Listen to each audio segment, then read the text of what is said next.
Welcome back to the Deep Dive. Today we are opening up a file that sounds, well, a little bit dramatic, almost biblical. We're looking at the genesis of mortgage default.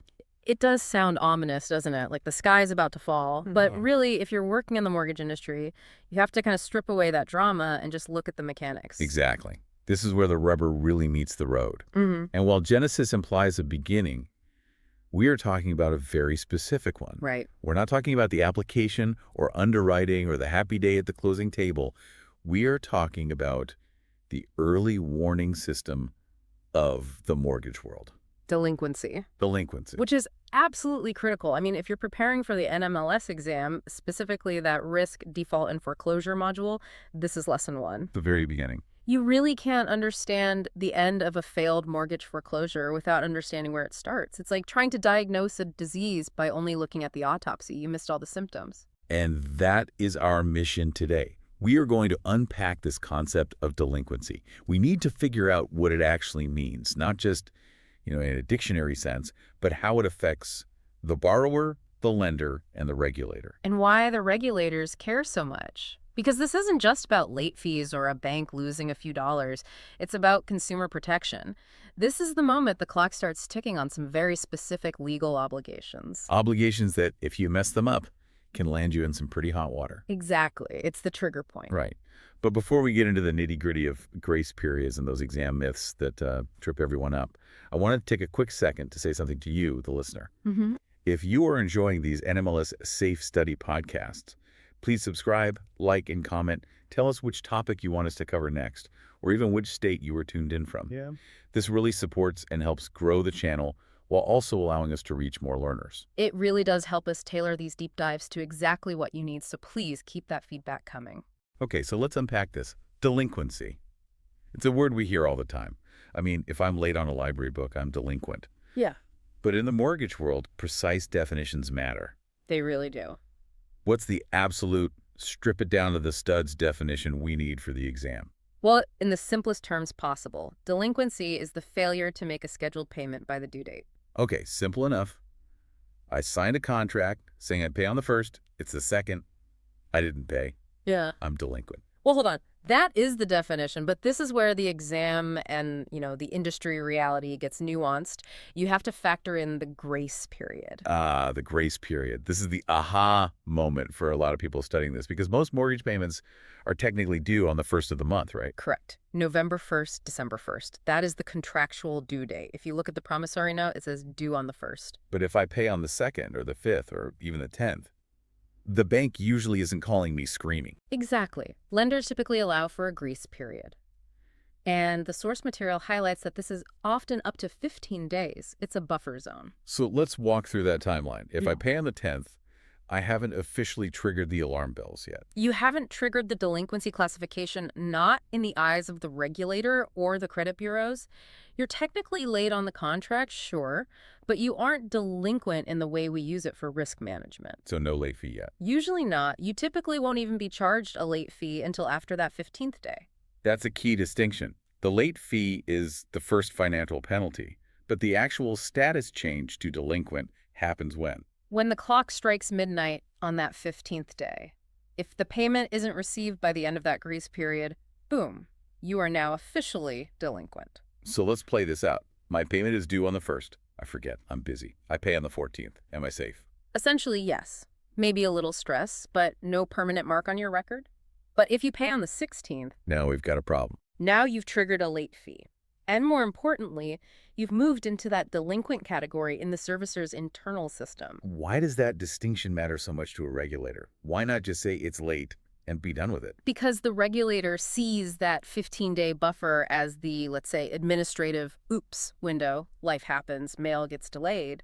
But once you cross that line, it stops looking like an administrative error and starts looking like potential financial distress. And that's the trigger point for loss mitigation. Loss mitigation. This is when the machinery starts to turn. The regulator says, okay, the borrower is struggling. We need to start looking at options. It shifts from just an administrative task of processing a check to a full-blown consumer protection issue. Precisely. Okay, so we've crossed the line. We are past the 15th. We are delinquent. Now we get into the jargon that confuses people. feel like I always see these numbers. 30 days delinquent, 60 days delinquent, 90 days delinquent. The buckets, as they're sometimes called. Servicers live and die by these buckets. Right. And I think the natural instinct here is to grab a calendar and start counting. Okay, it was due on the 1st. Today's the 31st, so we are 30 days delinquent. And that is a really dangerous assumption to make on the exam. Why is that? Because in this specific context, those labels, 30, 60, 90, don't necessarily mean exactly that many days have passed. They're shorthand. Shorthand for what? For missed monthly payments. Okay, let's clarify that, because I can see a test taker getting tripped up there. Think of it this way. If a loan is reported as 30 days delinquent, it effectively means one full monthly payment remains unpaid, and we've rolled into the next payment cycle. So if I missed my January 1st payment, and now it's, say, February 2nd, I've missed one payment, but I'm technically 32 days late. I'm in the 30-day bucket. Correct. You're considered 30 days delinquent because you're one full payment behind. And 60 days delinquent would be? 2 full monthly payments have been missed. So it's not about counting 61 days versus 59 days on a calendar. It's about the number of missed obligations. Exactly. It is a progression. You've missed one, now you've missed 2. And explaining it this way is important because it shows the escalation of risk. It's a ladder. It is a ladder of increasing urgency. A borrower who misses 1 payment is a risk. A borrower who misses 3. That's a significantly different level of risk for everyone involved. That 90-day bucket is often where the tone changes drastically. Let's talk about that tone change. We're looking at this through the lens of the ripple effect. It's not just a data point in the computer. This affects real people, real institutions. Absolutely. So start with the borrower. I'm the consumer. I've missed that payment. The grace period is gone. What is my reality? Well, the first thing is the immediate financial hit. Late fees. It's usually a percentage of the overdue principal and interest, often around 4 or 5%. Which doesn't sound like a lot, but if you're already struggling to make the payment, an extra couple $100s is painful. It is. It adds friction. It makes the hill that much steeper to climb. Yeah. And then you have the long-term damage, your credit score. Does that hit immediately on day 16? No, and this is important.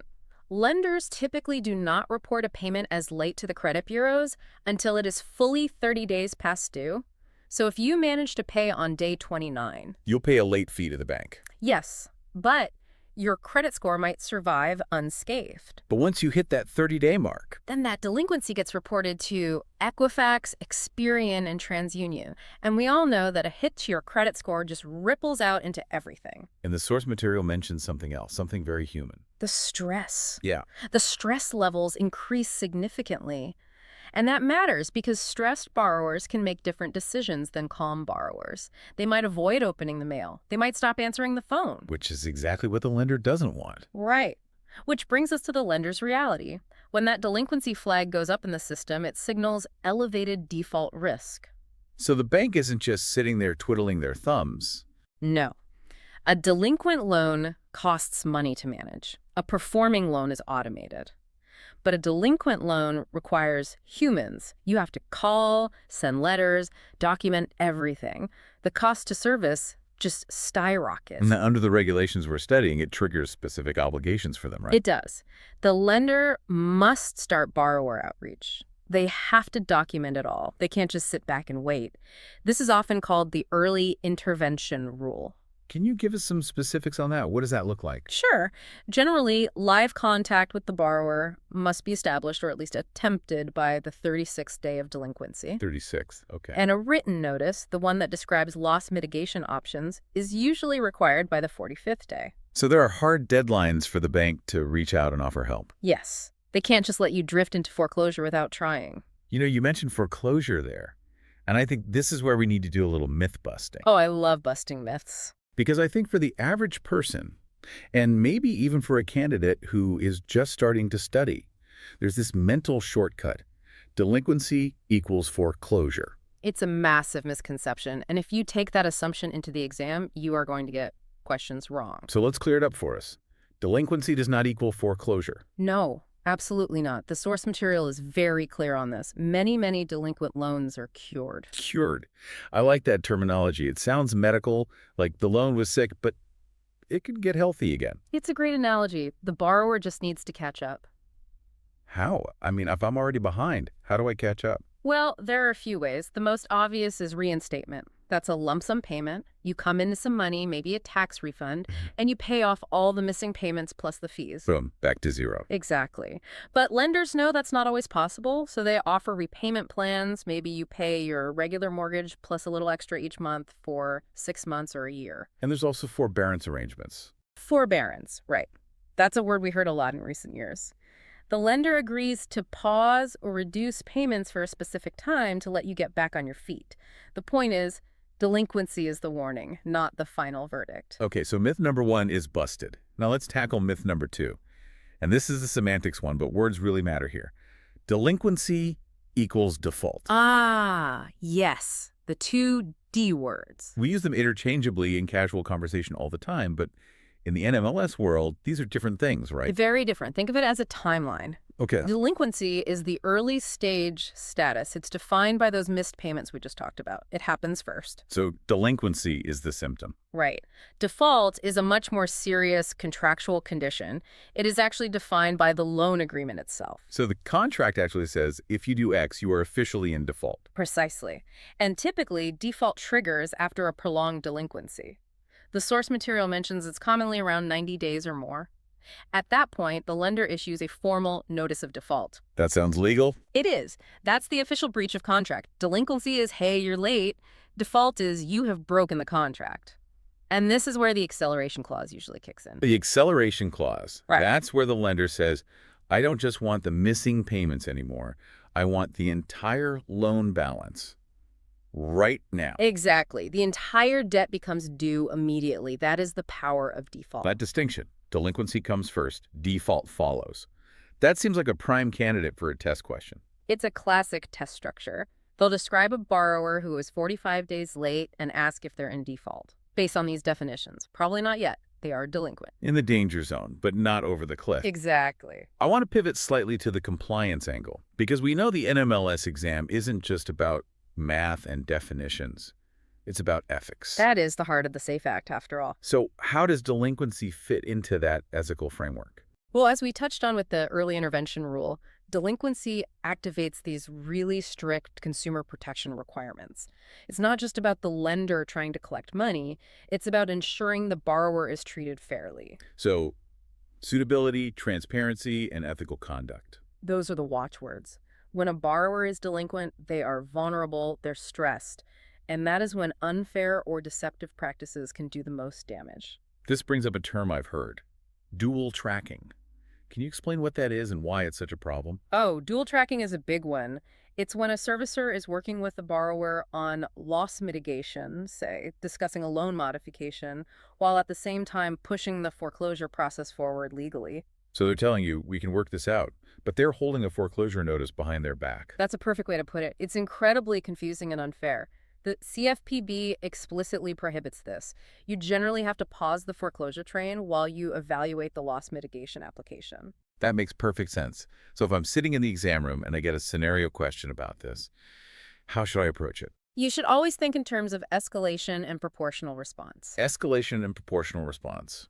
Break that down for me. If a borrower is 10 days late, you don't start foreclosure proceedings. Yeah. That is not a proportional response. It's aggressive and likely illegal. Right. But if they're 60 days delinquent, doing nothing is also not appropriate. You're failing your duty. So you need to ask, what is the action that protects the borrower while still managing the risk? So at 30 days, it's a friendly reminder. At 60 days, it's that formal letter outlining loss mitigation options. Exactly. The focus is always on borrower protection. If you're ever stuck between two answers on the exam, pick the one that prioritizes clear communication and helping the borrower understand their options. That is great advice. It really centers the material back on the why. Why are we learning this? To protect the consumer. And to keep the market stable. A cured loan is better for everyone than a foreclosure. That's a really good point. The bank doesn't actually want the house, do they? Generally, no. Foreclosure is expensive, it's time-consuming, it's bad for PR, they want the interest payments. So understanding delinquency, this early warning system, is the key to saving the loan before it's too late. So what does this all mean? Let's try to summarize what we've covered. Sure, let's recap. First, the definition. Delinquency is failing to pay by the due date. But remember that grace period nuance. Actionable delinquency usually occurs when payments are missed beyond that 15-day period. Second, The measurement. It progresses in stages 30, 60, 90. But those represent missed payments, not just calendar days. Correct. It's a ladder of risk. Third, and maybe most importantly for exam traps, delinquency does not automatically mean foreclosure. And it is not the same as default. Delinquency is the state of being behind. Default is the contractual breach that comes later. And finally, the compliance piece. Delinquency triggers consumer protection duties. It's the go signal for servicers to reach out and help.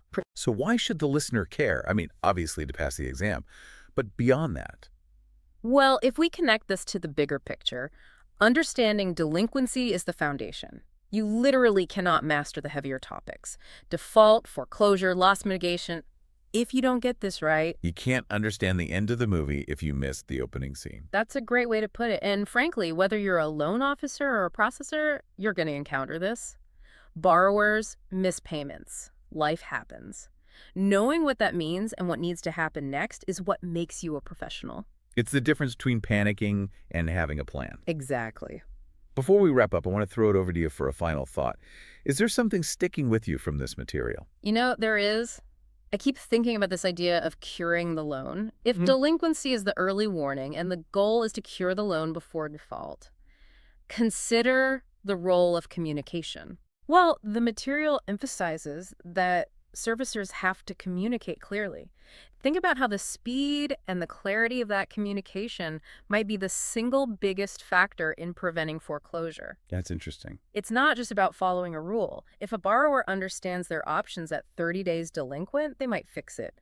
They might sign a repayment plan. If they're confused or ignored until 90 days delinquent, the hole is deeper, the fees are higher, and it might be too late. So compliance isn't just red tape. No.